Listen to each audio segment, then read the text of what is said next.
What is psychical research?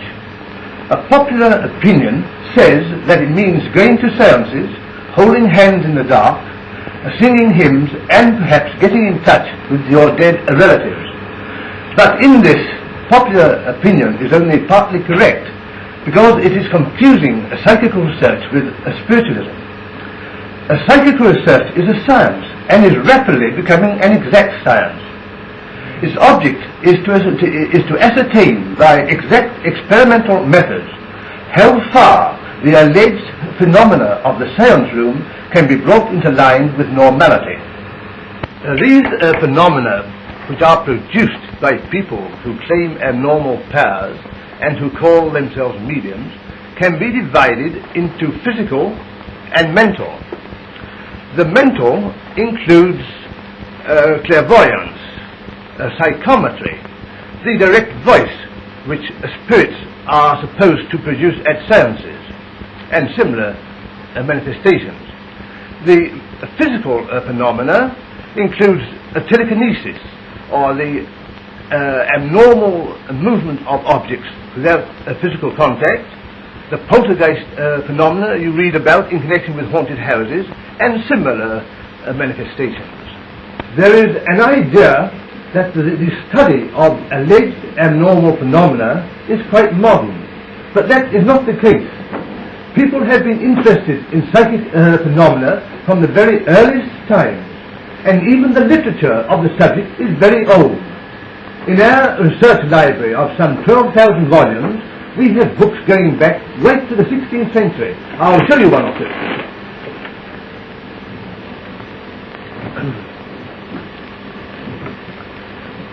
For instance, here is one here written by Louis Levata. It is called Of Ghosts and Spirits Walking by Night, and this must be the very first book printed in English which deals with survival as we know it today.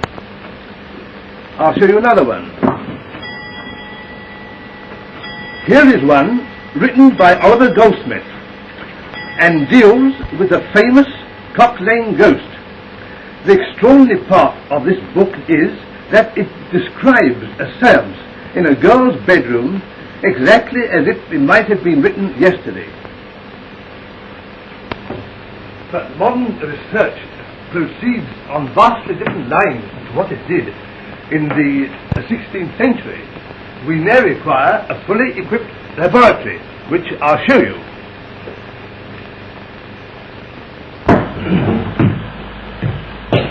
If a man comes to us and says that he can produce abnormal phenomena, then we test him by instrumental means.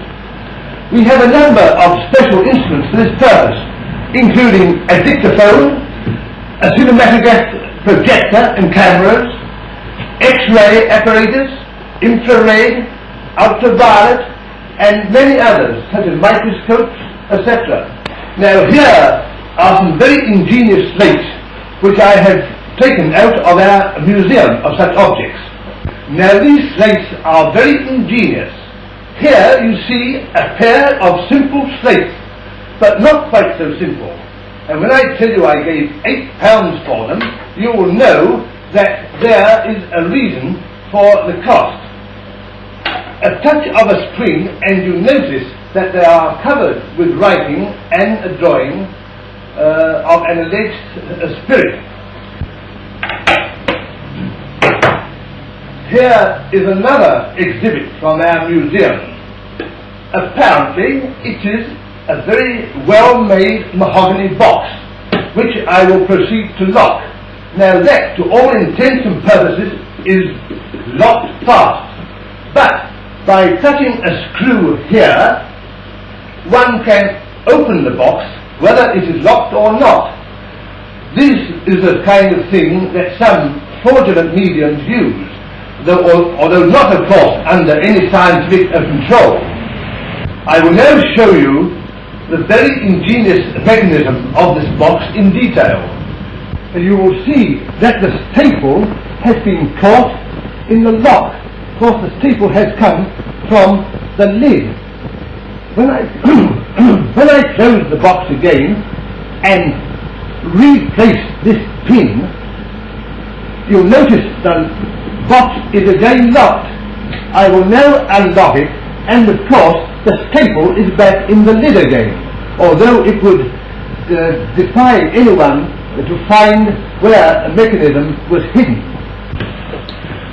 We get some extraordinary investigations to do, but I think the most extraordinary was the opening of Joanna Southcott's famous box. This box was opened at the Church House, Westminster, in 1927, and a wave of excitement passed through the audience as I cut the steel bag. The box contained the most extraordinary collection of objects. Here is a wire puzzle, a very ancient puzzle. Joanna Southcott's nightcap, very curious. A dice box, but what Joanna wanted with a dice box I can't say. A lottery ticket, number 382 for 1814. I'm afraid it didn't win anything. A horse pistol. An ancient purse full of really very valuable coins. This is the most interesting exhibit. Books, several books as a matter of fact, and a piece of paper printed on the Thames, February the 3rd, 1814. Well, I have shown you the very curious contents of that box, but I'm afraid that there was nothing in it which Joanna Southcott said would save the nation in a time of emergency. Well, you have seen our laboratory, and we are now back in the library, which is also our science room, where all our tests are held. I will now show you our latest piece of apparatus. Here is a box like a sentry box, which was made to test an alleged clairvoyant or thought reader. This man stated that he could find hidden objects in a room. So we had our suspicions that he found these objects by watching the audience or by getting indicia from the movements of the audience. So we had this box made so that we could cover up portions of a person's anatomy, a part at a time. For instance, that's panel number 1. We found that our theory was correct, because when the person who knew where the object was entirely hidden in this box, the clairvoyant failed. He could not find the hidden object. Now here is a totally different piece of apparatus. If a man comes to us and says that he can make objects move without physical contact, we try this table on him. This table is in 2 portions. It's really a cage within a cage, and the center portion rises. We hoped it would rise by psychic power, but unfortunately we have never got it to rise by those means yet. But this is a fraud-proof table. Inside the table are various musical toys, like a toy piano and the panpipes, etc. The 8 panels in this table can only be moved by opening this flap and putting one's hand down into the table. Therefore, if we get any of these musical toys being worked upon while we are sitting round the table, and the flap is closed, then we know that the noises have been caused, or rather the movements have been caused by abnormal means, and we proceed further with our investigations. So you see that psychical research means a good deal of knowledge about many things, but we are progressing.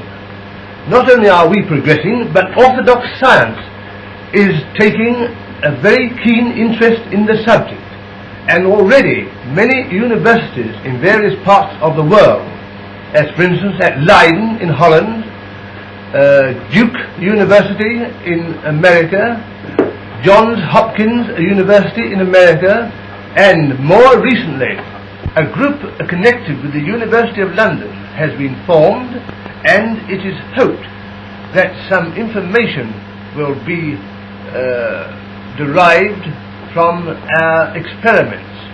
In conclusion, I do earnestly hope and trust that any of you who come across cases of hauntings, poltergeists, unusual happenings of any sort will communicate with me, care of the Movie Tone News.